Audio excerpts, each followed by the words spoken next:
안녕하십니까. 2017년 스포츠 지도사 스포츠 사회학 특강을 맡은 유동균입니다.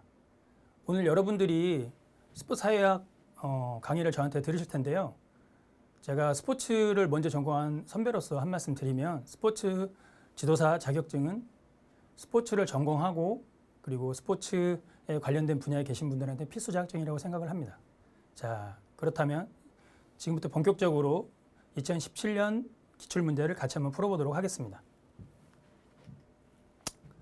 첫 번째 문제입니다. 보기에서 설명하고 있는 스포츠의 사회적 기능은? 보기를 같이 한번 읽어보도록 하겠습니다. 정치인들이 국민의 스포츠에 대한 관심을 증대시켜 정치적 무관심을 유도한다.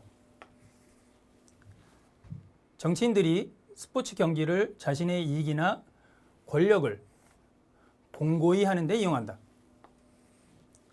자, 앞에서 설명드린 보기의 내용처럼 관심을 증대시켜서 무관심을 유도하고 권력을 공고히 하는 데 이용한다라는 것들은 어떤 측면일까요? 자, 1번 사회 통제 기능, 2번 사회 통합 기능, 3번 사회 소외 기능, 4번 사회 정서 기능. 앞에서 말씀드린 것처럼 이 내용들은 정치를 활용해서 국민들을 통제하는 기능에 가깝다고 볼 수 있죠. 답은 1번 스포츠 통제의 기능입니다.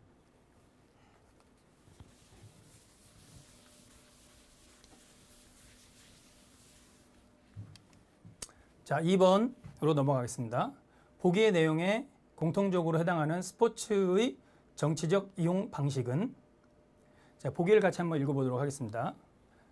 남아프리카 공화국의 인종차별 정책에 반대하는 많은 국가들이 남아프리카 공화국에서 개최된 국제대회에 불참하였다.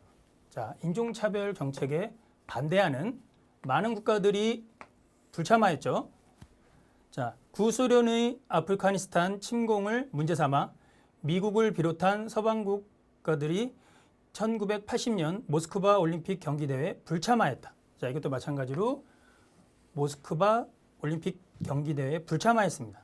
자, 그렇다면 답을 한번 같이 살펴볼까요? 1번 국제평화 증진. 평화 증진은 아니죠. 체제 선전의 수단. 선전 수단 같지는 않습니다. 3번 전쟁의 촉매. 불참한다 해서 전쟁이 실제로 일어나는 건 아니겠죠. 자, 그렇다면 4번 외교적 항의의 성격을 띠고 이런 경기에 불참을 하는 것들이 되겠죠. 그럼 답은 4번입니다.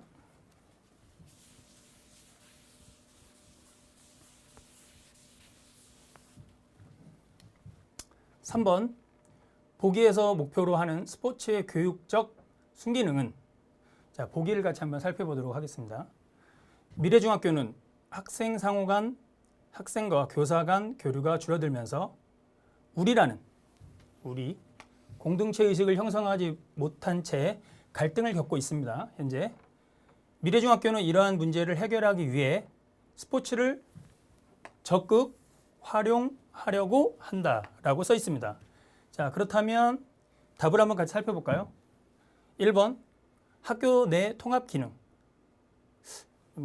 이거는 여러분들이 보셔도 아시겠지만 통합의 기능, 즉 소통의 기능이겠죠. 자, 답이 나왔습니다. 자, 2번, 3번, 4번 짧게 보시면 그러니까 학업 활동 촉진이죠. 그건 아니죠. 네. 3번 평생 체육의 여건 형성 역시 아닙니다. 학교와 지역사회 통합 역시 아니고요. 답은 학교 내 통합, 즉 학생과 학생 간, 그리고 학생과 교사 간, 이런 우리라는 공동체 의식을 형성하기 위하고 통합하는 기능으로서의 역할을 한다고 볼 수 있겠죠. 그럼 답은 1번입니다.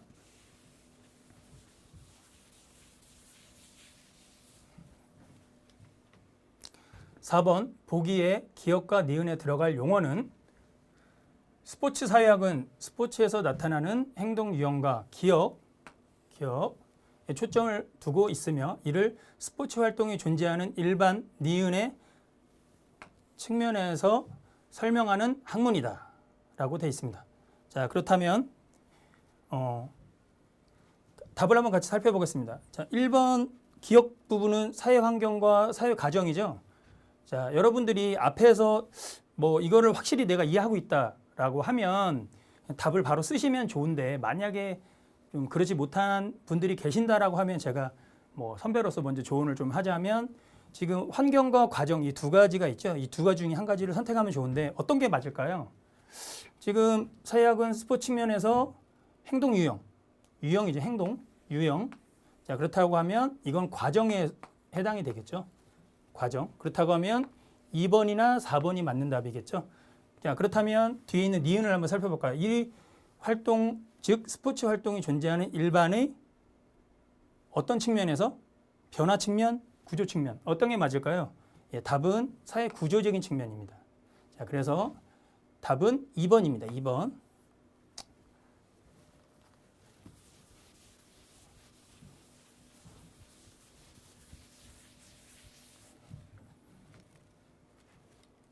자, 5번. 코클리가 제시한 스포츠 제도화의 특성에 해당하지 않는 것은?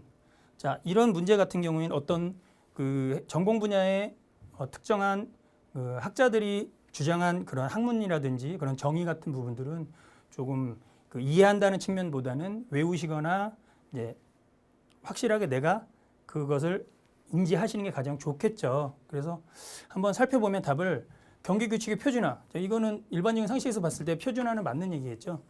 자, 두 번째, 경기 기록의 개량화. 경기 기록을 개량화한다라는 부분이 조금 껄끄럽죠. 그죠? 답은 2번이 사실 맞는 겁니다. 3번, 4번 한번 같이 살펴보도록 하겠습니다. 활동의 조직적, 합리적 측면을 강조. 예, 그렇죠. 스포츠 제도화를 통해서 좀 더 활동을 조직적이고 합리적인 측면으로 강조하는 부분 맞겠죠. 그리고 4번, 경기 기술의 정형화. 그렇죠. 경기 기술이라든지 제도를 일정 부분 정형화할 필요가 있겠죠. 답은 2번이 맞습니다.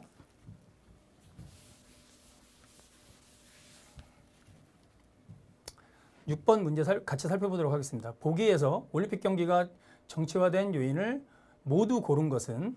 자, 모두 고른 것이라고 했습니다. 그럼 기역, 니은, 디귿, 리을 한번 같이 살펴보도록 하겠습니다.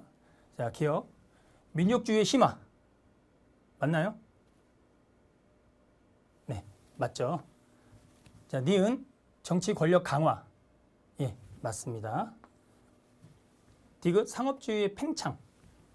그렇죠. 아무래도 올림픽 경기가 자꾸 이제 요즘 많이들 얘기하고 있는 상업주의로 흘러가고 있다, 팽창하고 있다. 예, 맞는 부분이죠. 자, 4번 페어플레이 강화. 페어플레이 강화. 페어플레이라는 거는 올림픽 기본적인 정신이라고 볼 수 있습니다. 그러면 지금 여기서 얘기한 정치화 요인과는 다른 요소겠죠. 그렇다면 답은 기역, 니은, 디귿을 담고 있는 죄송합니다. 3번이 정답이 되겠습니다.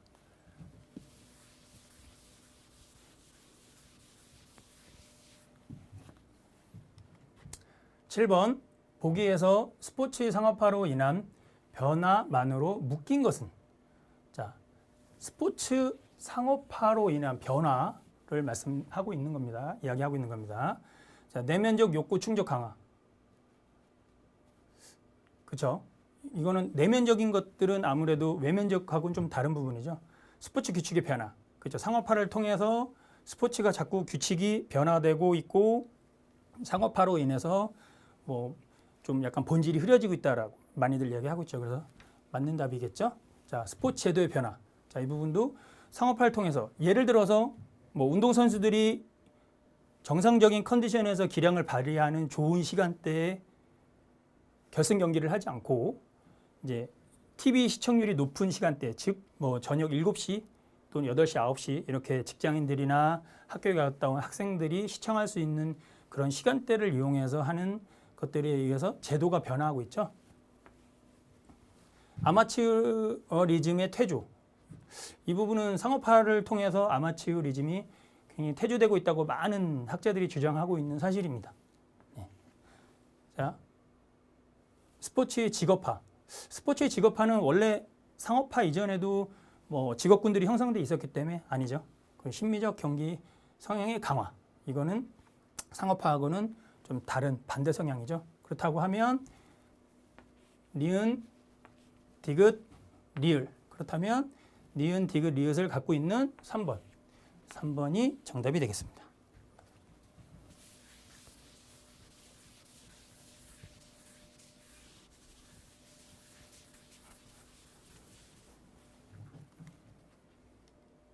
(8번) 스포츠 미디어에 대한 설명으로 옳은 것은?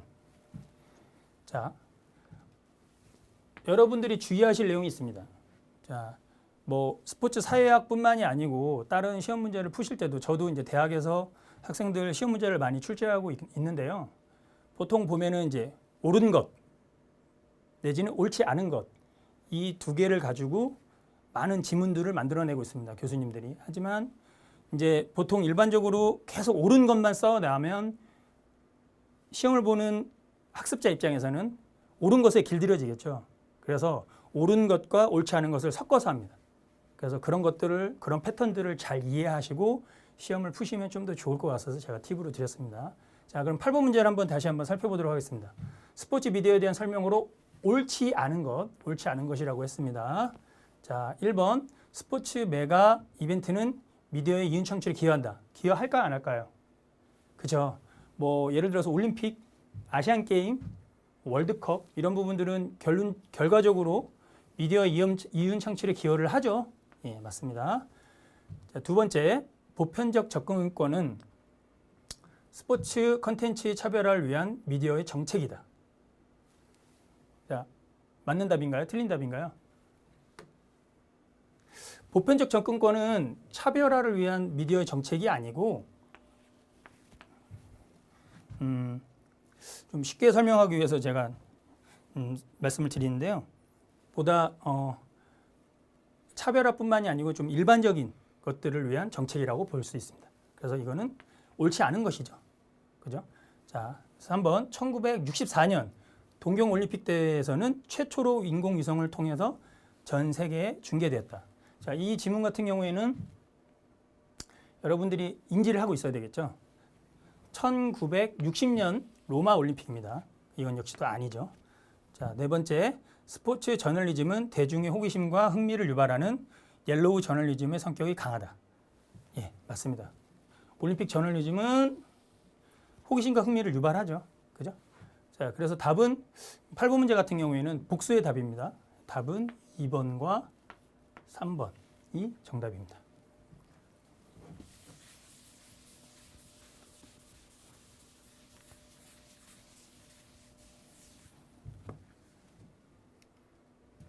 (9번) 두어가 제시한 프로야구 경기의 관중 난동 요인에 대한 설명으로 옳은 것은?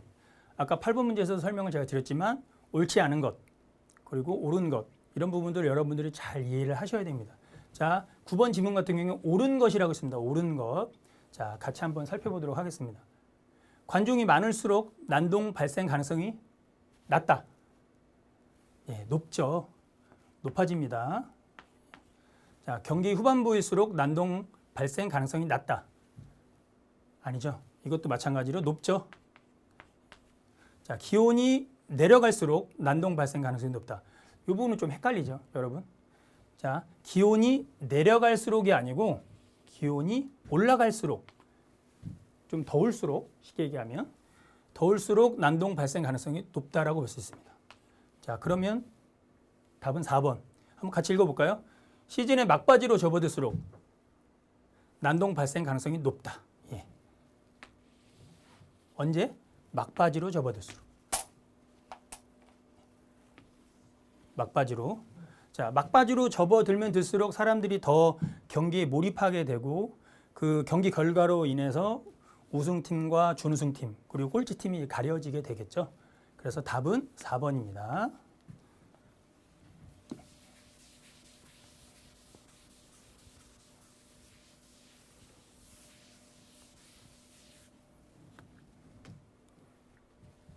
(10번) 스포츠와 미디어의 관계에 대한 설명으로 옳은 것은? 자, 같이 한번 지문을 읽어보도록 하겠습니다. 미디어는 스포츠에 종속되어 스포츠 발전에 기여한다. 옳은 것이라고 했죠? 옳은 것. 자, 스포츠에 종속되어 있나요? 미디어는 스포츠에 종속되어 있다고 볼 수는 없습니다. 미디어는 스포츠의 본질적 가치를 지키기 위해 경기 규칙 변경에 부정적인 태도를 취한다. 부정적일까요? 긍정적일까요?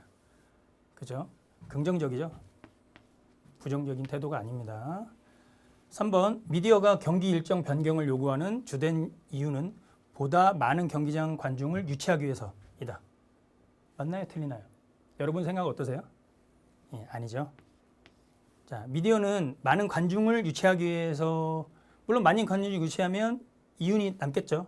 그죠? 근데 주된 원인 여기 나와 있는 것처럼 주된 원인은 이익 창출을 위한 것이죠. 그러면 답은 4번이다. 한번 같이 살펴볼까요?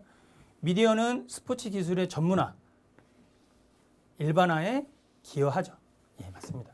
스포츠가 보다 첨단화되면서 스포츠 기술은 점점 더 전문화되고 있고 좀 더 보편화, 일반화되고 있는 추세입니다. 답은 4번입니다.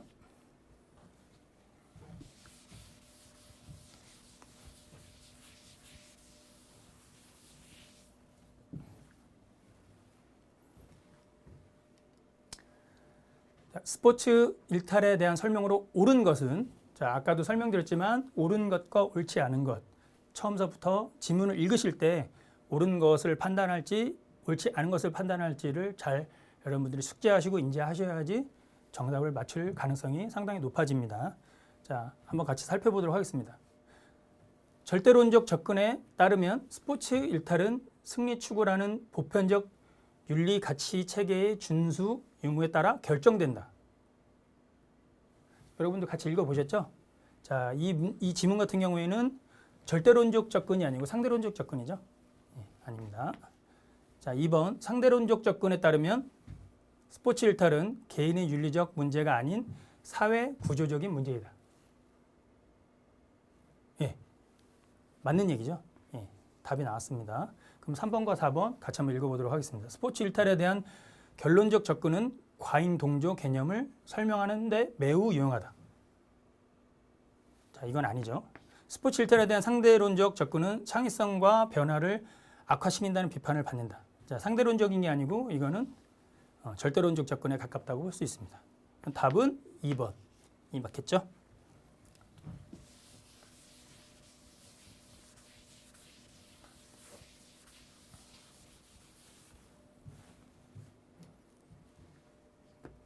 자, 보기에서 스나이더가 제시한 스포츠 사회화의 전이 조건을 모두 고른 것은 자, 아까 처음에도 말씀드렸지만 어떤 외국의 전문 학자들이 그 분야의 그 전공의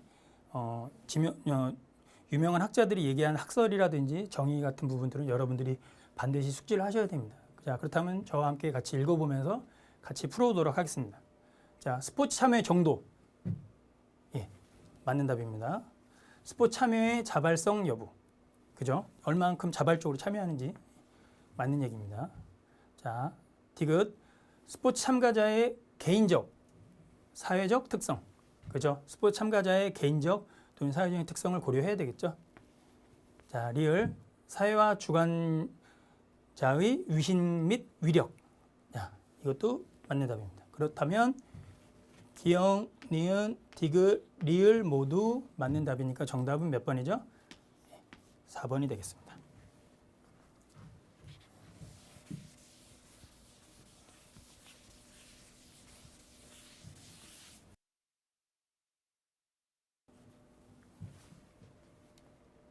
(13번) 같이 한번 살펴보도록 하겠습니다.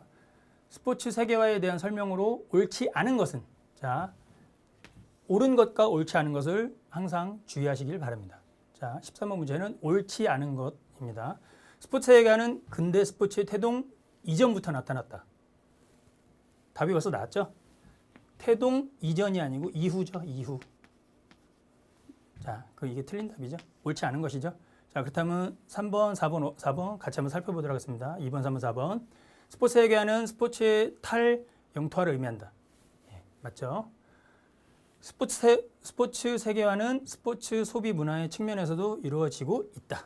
예, 맞죠? 스포츠 세계화는 스포츠가 내재하고 있는 가치를 전 세계에 전파하는 데 기여하였다. 예, 세 개 다 맞습니다.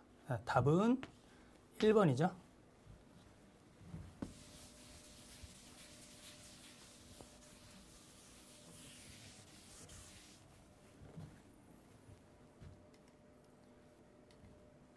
14번 캐년과 슈즈가 구분한 스포츠 참가 유형에 대한 설명으로 옳지 않은 것은 일상적 참가, 스포츠 참가가 일상의 주된 활동이 되어 스포츠 활동의 대부분의 시간을 소비함.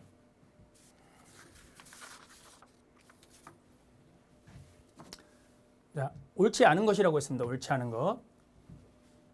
자, 2번 주기적 참가. 일정 기간을 유지하면서 스포츠에 지속적으로 참가하는 것. 주기적으로. 예. 3번 1차적 일탈 참가. 자신의 직업을 등한시하고 대부분의 스포츠 시간을 스포츠 참가에 할애함. 예, 그죠? 4번 2차적 일탈 참가. 경기 결과에 거액의 돈을 걸고 스포츠를 관람함. 자, 2차적 일탈. 맞죠? 자, 그렇다면 옳지 않은 것이 어떤 걸까요? 네, 답은 1번 일상적인 참가, 스포츠 참가가 일상의 주된. 여기서 주된이란 말이 잘못된 말이죠. 일상의 주된 활동이 되어서는 안 되겠죠. 일반적인 참가가 맞는 지문인데 여기서는 주된이라고 나왔으니까 답은 1번입니다.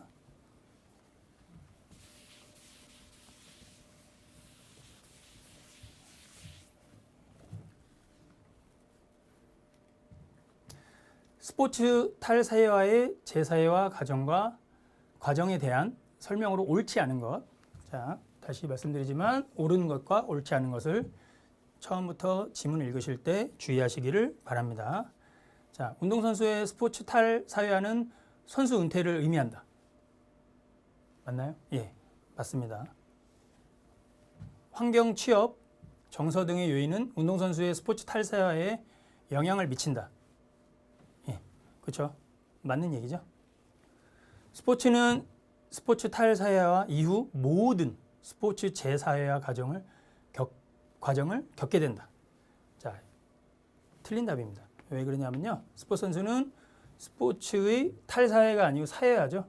탈이 빠져 있어야 되고 이후 모든 스포츠 재사회화가 아니고 사회화 과정을 겪게 된다라는 말이 정답입니다. 3번이 틀린 거죠. 4번 한번 같이 살펴보도록 하겠습니다. 새로운 직업에 대한 기회가 많고 교육 수준이 높은 운동선수일수록 자발적 은퇴를 선택할 가능성이 높다. 저도 과거에 운동선수 출신인데요. 사실 운동은 잘 하지 못해서 일찍 은퇴를 했습니다. 하지만 운동선수를 일찍 은퇴한 후에 사회에서 사회활동을 하다가 다시 공부를 통해서 교육 수준을 높여서 지금 이 자리에 왔다. 이렇게 설명하면 좀 좋은 답이 되지 않을까 싶습니다. 그렇다면 답은 이것도 맞는 얘기죠. 그러니까 답은 3번입니다. 15번에 3번.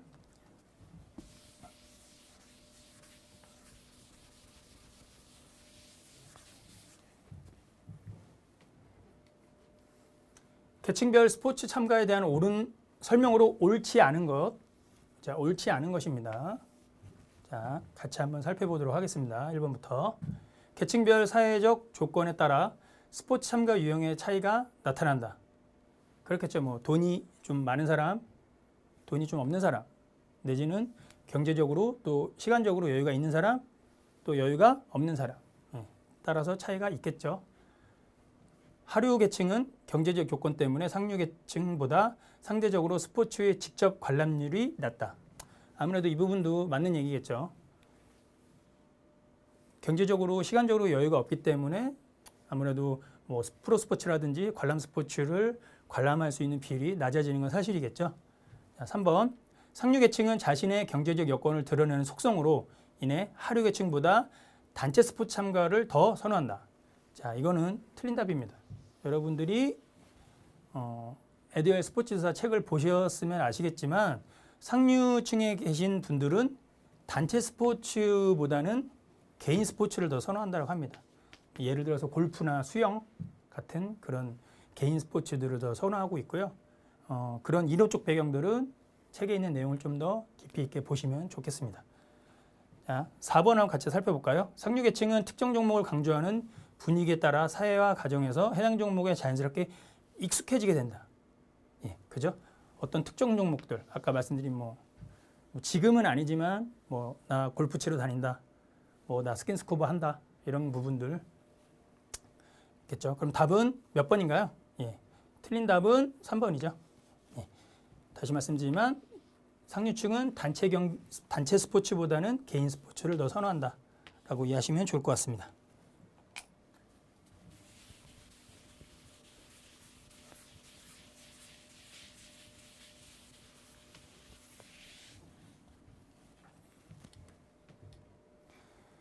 자, 17번 보기에서 과잉 동조 행위만으로 묶인 것은 자, 과잉 동조입니다. 과잉 동조.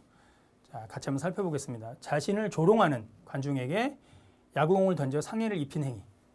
자, 이건 자기 자신에게 조롱한 거죠. 그러니까 과잉 동조라고 볼 수는 없습니다. 자신을 태클한 상대 선수에게 보복 태클을 한 행위. 자, 이것도 과잉이라고 볼 수 없죠. 자기한테 태클을 했으니까 약간 복수심에 불타서 했다고 볼 수 있겠죠. 자, 디귿. 지도자의 지시에 따라 상대팀 선수에게 부상을 입히기 위해서 태클을 거는 행위. 자, 이거는 자기한테 직접적으로 피해를 입힌 건 아니지만 지도자의 지시에 따라서 제3자의 지시에 따라서 부상을 입혔기 때문에 과잉 동조라고 볼 수 있죠.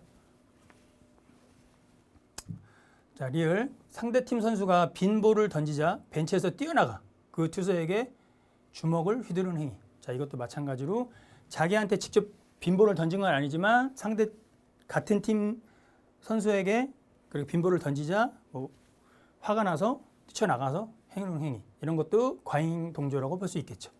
자, 그렇다면 답은 디귿과 리을. 자, 디귿과 리을을 담고 있는 2번. 자, 2번이 답이 되겠죠.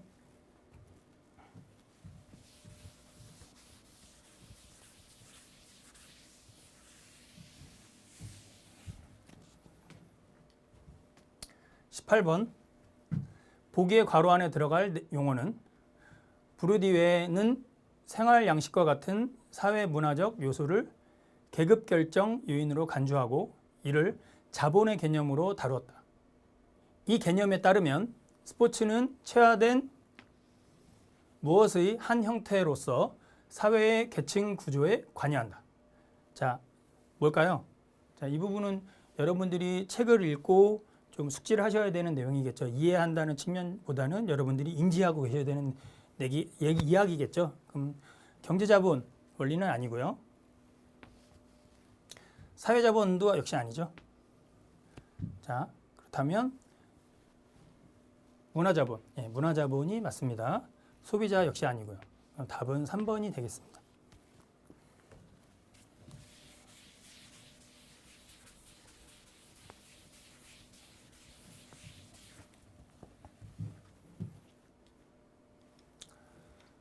(19번) 문제를 같이 한번 살펴보도록 하겠습니다.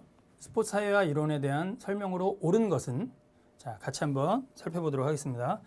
사회학습 이론은 비판 이론의 관점을 바탕으로 개인의 복잡한 사회학습 과정을 설명한다. 자,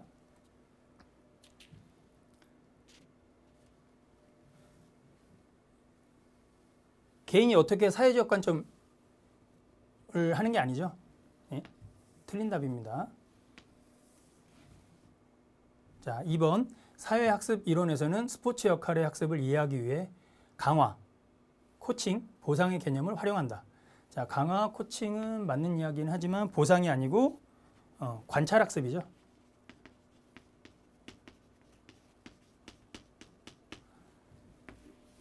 글씨를 좀 못 썼습니다. 죄송합니다.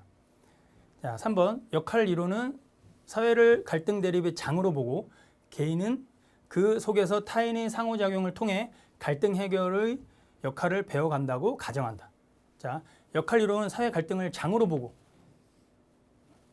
자, 사회 갈등의 장으로 보는 것이 아니고요. 사회를 하나의 무대로 보고 그 무대의 주인공이나 그 배우로서 보는 관점이라고 봐야 합니다. 역시 아니죠. 자, 4번이 맞는 답 한번 같이 살펴보도록 하겠습니다. 준거집단 이론에서 준거집단은 규범집단, 비교집단, 청중집단 등으로 구성된다. 예. 예. 답은 4번이 맞는 답입니다.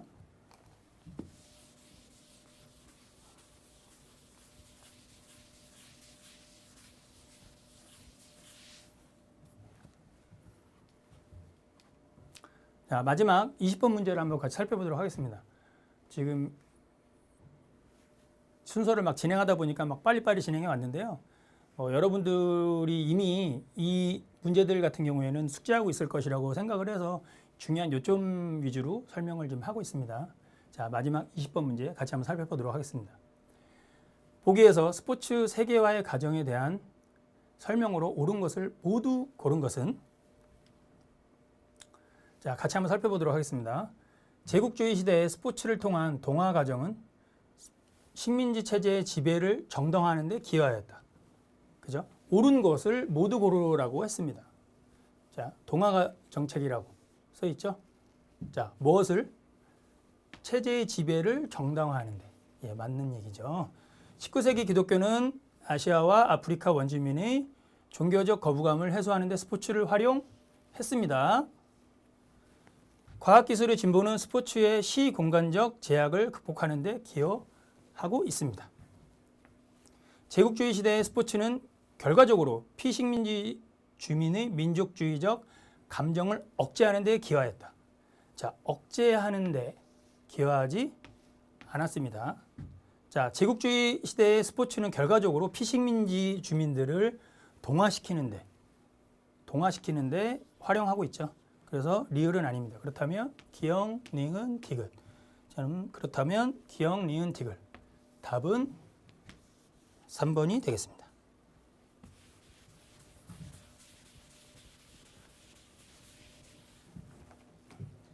자, 쉼없이 문제를 설명하다 보니까 뭐 좀 딱딱한 부분이 있었는데 여러분들 좀 이해해 주시고요.